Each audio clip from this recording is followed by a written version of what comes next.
ഈ പോണോഗ്രഫിയിലും മറ്റും കാണിക്കുന്നത് പോലെ വളരെ എളുപ്പത്തിൽ ചെയ്യാൻ പറ്റുന്ന ഒരു പ്രവൃത്തിയാണോ ഈ സെക്സ് എന്ന് പറയുന്നത്? ആദ്യമായിട്ട് സെക്സിൽ ഏർപ്പെടുമ്പോൾ ഉണ്ടാകാൻ സാധ്യതയുള്ള പ്രശ്നങ്ങൾ എന്തൊക്കെയാണ്? എന്തുകൊണ്ടാണ് പല സ്ത്രീകൾക്കും സെക്സിൽ ഏർപ്പെടുന്നത് തന്നെ ഭയമാകുന്നതും ഒരു ശാരീരിക ബന്ധത്തിന് പോലും സാധ്യമല്ലാതാകുന്നതും?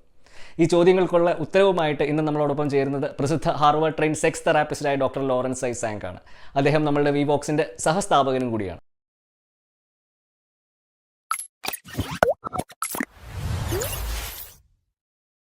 നമസ്കാരം, എല്ലാവർക്കും വിവോക്സിന്റെ പുതിയൊരു എപ്പിസോഡിലോട് സ്വാഗതം. എൻ്റെ പേര് സംഗീത് സെബാസ്റ്റ്യൻ. ഞാനൊരു സെക്ഷുവാലിറ്റി റൈറ്ററും സെക്സ് എഡ്യൂക്കേറ്ററുമാണ്.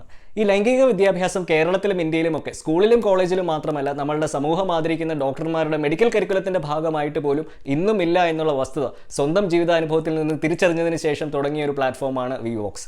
ചുരുക്കം പറഞ്ഞു കഴിഞ്ഞാൽ, നിങ്ങളൊരു ഡോക്ടർ ആയതുകൊണ്ടോ MBBS MD ഒക്കെ നേടിയതുകൊണ്ട് മാത്രമോ ഒന്നും ലൈംഗികതയെപ്പറ്റി സംസാരിക്കുവാനോ ലൈംഗിക ബുദ്ധിമുട്ടുകൾക്ക് പരിഹാരം നിർദ്ദേശിക്കുവാനോ ഒന്നും യാതൊരു യോഗ്യതയും ഇല്ല എന്ന് സാരം. വിവോക്സിന്റെ ഉദ്ദേശ ലക്ഷ്യങ്ങളിലൊന്ന് ലോകത്തിലെ തന്നെ പ്രസിദ്ധരായ സെക്സ് തെറാപ്പിസ്റ്റുകളെയും സെക്സ് റിസർച്ചേഴ്സിനെയും സെക്സോളജിസ്റ്റുകളെയും ഒക്കെ നിങ്ങൾക്ക് പരിചയപ്പെടുത്തുക എന്നുള്ളതാണ്. അപ്പോൾ അത് സാധ്യമാകണം എന്നുണ്ടെങ്കിൽ എനിക്ക് നിങ്ങളുടെ സഹായം കൂടിയേ തീരൂ. അപ്പോൾ ദയവായി സബ്സ്ക്രൈബ് ചെയ്യുമല്ലോ അല്ലേ?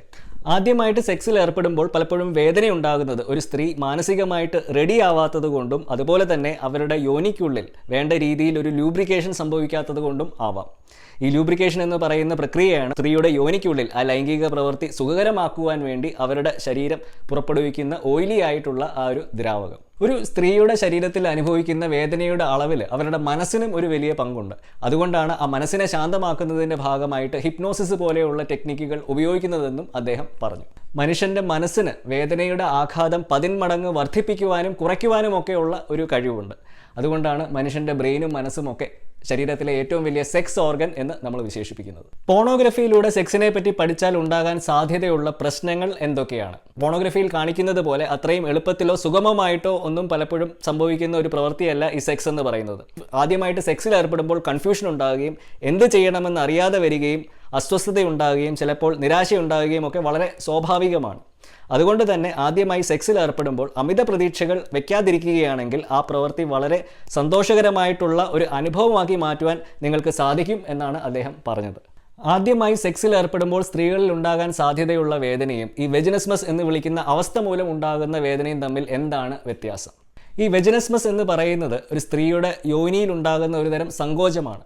ഈ ഒരു അവസ്ഥ ഉണ്ടായാൽ ഒരു ശാരീരിക ബന്ധം തന്നെ സാധ്യമല്ലാതാകുന്ന ഒരു അവസ്ഥയുണ്ടാകും. അവിടെ ഒരു പുരുഷൻ്റെ ലിംഗമായാലും കൈവിരലായാലും ഒന്നും തന്നെ ആ സ്ത്രീയുടെ യോനിക്കുള്ളിൽ പ്രവേശിപ്പിക്കാൻ സാധിക്കുകയില്ല.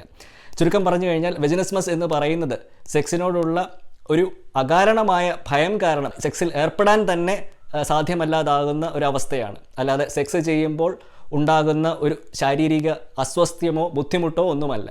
അതുകൊണ്ട് തന്നെ വെജിനസ്മസിലൂടെ ഉണ്ടാകുന്ന ഈ ഒരു ശാരീരിക തടസ്സം പരിഹരിക്കാതെ സെക്സിൽ ഏർപ്പെടാൻ ശ്രമിക്കുകയാണെങ്കിൽ അത് ആ സ്ത്രീക്ക് വളരെയധികം വേദനയ്ക്ക് ഇടയാക്കിയേക്കാം. ഈ വെജിനസ്മസ് എന്ന് പറയുന്ന അവസ്ഥയെപ്പറ്റി പല സ്ത്രീകളും സ്വന്തം പാർട്ട്ണറുമായിട്ട് പോലും സംസാരിക്കുന്നത് നാണക്കേടായിട്ട് കരുതുന്നവരാണ് എന്നാണ് ഡോക്ടർ സാങ്ക് പറഞ്ഞത്. അതുകൊണ്ട് തന്നെ ഈ ഒരു അവസ്ഥയിലൂടെ കടന്നു പോകുന്ന എത്ര സ്ത്രീകൾ അമേരിക്കയിൽ പോലും ഉണ്ട് എന്നതിനെപ്പറ്റി വ്യക്തമായിട്ടുള്ള കണക്കുകൾ ഇല്ല എന്നും അദ്ദേഹം കൂട്ടിച്ചേർത്തു. ഈ ലൈംഗിക ബുദ്ധിമുട്ടുകൾ എന്ന് നമ്മൾ മനസ്സിലാക്കി വെച്ചിരിക്കുന്ന ഒട്ടുമിക്ക പ്രശ്നങ്ങളും, അതായത് ഏകദേശം 80 മുതൽ 90% വരെയുള്ള പ്രശ്നങ്ങളും ഒരു ഡോക്ടറിൻ്റെ അടുത്ത് പോയി മരുന്ന് കഴിച്ചോ ഇഞ്ചക്ഷൻ ചെയ്തോ സർജറി ചെയ്തോ ഒന്നും നേരെയാക്കേണ്ട പ്രശ്നങ്ങളല്ല. അതുണ്ടാകുന്നത് പ്രധാനമായിട്ടും നമുക്ക് സെക്സിലുള്ള അറിവില്ലായ്മയും അജ്ഞതയും നമ്മളുടെ കൾച്ചറും മതവിശ്വാസങ്ങളും ഒക്കെ സെക്സിനെ പറ്റിയും ജെൻഡറിനെ പറ്റിയും ഒക്കെ ഉണ്ടാക്കിയ യാതൊരു അടിസ്ഥാനമില്ലാത്ത കഥകളുടെ സ്വാധീനത്തിൽ നിന്നുമാണ്. അപ്പം ഈ സ്വാധീനത്തിൽ നിന്ന് മുക്തമാകണമെന്നുണ്ടെങ്കിൽ നിങ്ങൾക്ക് വേണ്ടത് തുറന്ന സംഭാഷണവും സമഗ്രമായിട്ടുള്ള ഒരു ലൈംഗിക വിദ്യാഭ്യാസവും മാത്രം മതി. നിങ്ങളുടെ ലൈംഗികതയ്ക്ക് എങ്ങനെ നിങ്ങളുടെ വ്യക്തിത്വത്തെയും ആത്മവിശ്വാസത്തെയും ഒക്കെ മാറ്റിമറിക്കാനുള്ള ഒരു ശക്തിയുണ്ട് എന്നതിനെപ്പറ്റി കൂടുതൽ മനസ്സിലാക്കാൻ താല്പര്യമുണ്ടെങ്കിൽ നിങ്ങൾക്ക് എന്നെ ഈ നമ്പറിൽ കോൺടാക്ട് ചെയ്യാവുന്നതാണ്. ഈ വെജിനസ്മസ് എന്ന് വിളിക്കുന്ന അവസ്ഥയുണ്ടാകാൻ പല കാരണങ്ങളുണ്ട്. സെക്സിനെ പറ്റി ചെറുപ്പത്തിലെ കേട്ട് വളർന്ന സയൻസിലോ ബയോളജിയിലോ ഒന്നും അടിസ്ഥാനമില്ലാത്ത കഥകൾ, ചെറുപ്പകാലത്തിലുണ്ടായ മാനസികവുമായിട്ടുള്ള മുറിവുകൾ, പ്രത്യുൽപാദനവുമായിട്ട് ബന്ധപ്പെട്ടുള്ള അസുഖങ്ങൾ, യൂറിനറി ട്രാക്ട് ഇൻഫെക്ഷൻസ്, അതുപോലെ തന്നെ സ്വകാര്യ ഭാഗങ്ങളിലുണ്ടായ മുറിവുകൾ തുടങ്ങിയ പല കാരണങ്ങൾ കൊണ്ടും വെജിനസ്മസ് ഉണ്ടാകാൻ സാധ്യതയുണ്ട് എന്നാണ് അദ്ദേഹം പറഞ്ഞത്. ഈ വെജിനസ്മസ് എന്ന് വിളിക്കുന്ന ലൈംഗിക ഭീതിക്ക് ഉദാഹരണമായിട്ട് അദ്ദേഹം പറഞ്ഞത് മനുഷ്യർക്ക് പലതരത്തിലുള്ള ഭയങ്ങൾ ഉണ്ടാവാറുണ്ട് എന്നായിരുന്നു. ചിലർക്ക് വിമാനത്തിൽ കയറുന്നതാണ് ഭയമെങ്കിൽ മറ്റു ചിലർക്ക് ഉയരമുള്ള കെട്ടിടത്തിൽ കയറി താഴോട്ട് നോക്കുന്നതൊക്കെ ആയിരിക്കും ഭയം. വേറെ ചിലർക്ക് പാമ്പുകളോടായിരിക്കും ഭയം. അപ്പം ഈ ഭയങ്ങളൊക്കെ വേണ്ട സമയത്ത് പരിഹരിച്ചില്ലെങ്കിൽ അത് നാളെ നിങ്ങളൊരു പ്ലെയിനിൻ്റെ പടം കാണുമ്പോഴോ അല്ലെങ്കിൽ ഒരു പാമ്പിൻ്റെ പടമോ ഒക്കെ കാണുമ്പോൾ വളരെയധികം ഉത്കണ്ഠയും മാനസിക സമ്മർദ്ദത്തിനുമൊക്കെ ഇടയാക്കിയേക്കാം. വെജിനസ്മസിന് ഒരു ട്രീറ്റ്മെൻറ്റ് അല്ലെങ്കിൽ ചികിത്സ സാധ്യമാണോ? തീർച്ചയായിട്ടും സാധ്യമാണ് എന്നായിരുന്നു അദ്ദേഹം പറഞ്ഞത്. പക്ഷേ ആ ഒരു ചികിത്സാ രീതി വളരെ സാവധാനത്തിലും ആ ബുദ്ധിമുട്ട് അനുഭവിക്കുന്ന സ്ത്രീയുടെ മാനസിക നിലയും ഒക്കെ കണക്കിലെടുത്തുകൊണ്ട് വേണം ചെയ്യുവാൻ എന്നാണ് അദ്ദേഹം പറഞ്ഞത്. നേരത്തെ പറഞ്ഞതുപോലെ പ്ലെയിനിൽ സഞ്ചരിക്കുവാൻ ഭയമുള്ള ഒരു വ്യക്തിയാണെങ്കിൽ ആ ഭയം മാറുന്നതിൻ്റെ ഭാഗമായിട്ട് പടിപടിയായിട്ട് ആ ഭയം കുറയ്ക്കുവാൻ ശ്രമിക്കുകയാണ് വേണ്ടത്.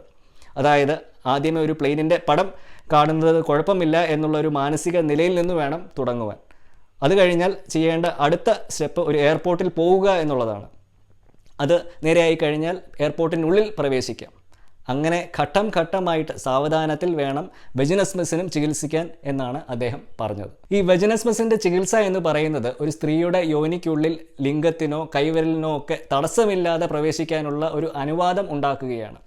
അതിനെ സഹായിക്കുന്ന പല സൈസിലുള്ള വെജിനൽ ഡയലേറ്റേഴ്സും ലൂബ്രിക്കൻസും ഒക്കെ ഉപയോഗിക്കാറുണ്ട് എന്നും അദ്ദേഹം പറഞ്ഞു. ഈ വെജിനൽ ഡയലേറ്റേഴ്സ് ഒരു സ്ത്രീക്ക് അവരുടെ സ്വകാര്യതയിൽ ഉപയോഗിക്കാൻ സാധിക്കുന്ന ഒരു വസ്തുവാണ്. അതുപോലെ തന്നെ പുരോഗതിക്കനുസരിച്ച് അവരുടെ പാർട്ട്ണറിൻ്റെ പങ്കാളിത്തത്തോടു കൂടിയും ഈ വെജിനൽ ഡയലേറ്റേഴ്സ് ഉപയോഗിക്കാൻ സാധിക്കുമെന്ന് അദ്ദേഹം പറഞ്ഞു.